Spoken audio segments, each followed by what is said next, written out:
Há dores que chegam fazendo barulho. Outras tiram o sapato antes de entrar. É verdade, algumas chegam devagar. A pior delas talvez seja aquela que nasce quando alguém vai embora, sem morrer. Quando simplesmente escolhe partir. Sem velório, sem flores, sem despedida. Sem despedidas definitivas. Apenas o vazio, ocupando os lugares onde antes existia a presença. No começo, a gente tenta fingir que entende, diz para si mesmo que as pessoas mudam, que os ciclos acabam, que ninguém pertence a ninguém. Repetimos essas frases como quem tenta apagar incêndio com um copo d'água. Mas a verdade é que a alma não aceita explicações com a mesma facilidade que a boca pronuncia.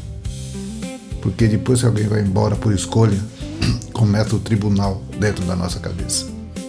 E nele nós somos juiz, réu e carrasco ao mesmo tempo. A gente revisa conversas antigas, aquelas coisas antigas que nós tínhamos, como quem procura pistas num crime mal resolvido.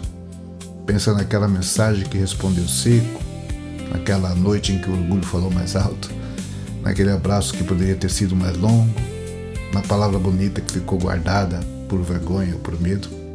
E de repente, o passado inteiro vira uma coleção de e se? E se eu tivesse ficado mais? E se eu tivesse ouvido melhor? E se eu tivesse tratado melhor? E se eu tivesse amado do jeito certo? Talvez o pior da ausência não seja a falta da pessoa. Talvez seja a falta da versão de nós mesmos que existia quando ela estava aqui.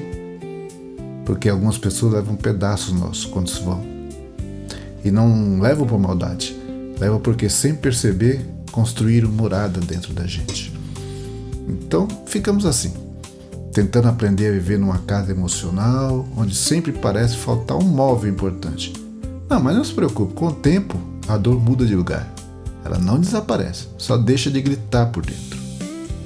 A gente entende que nem toda partida nasce da falta de amor. Às vezes nasce do cansaço, da incompatibilidade, dos silêncios vazios. Porque algumas pessoas realmente levam pedaços nossos quando se vão.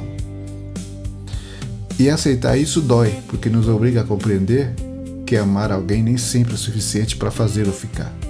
Talvez amadurecer seja exatamente isso, parar de conversar com fantasmas do e se eu tivesse e recomeçar, aos poucos.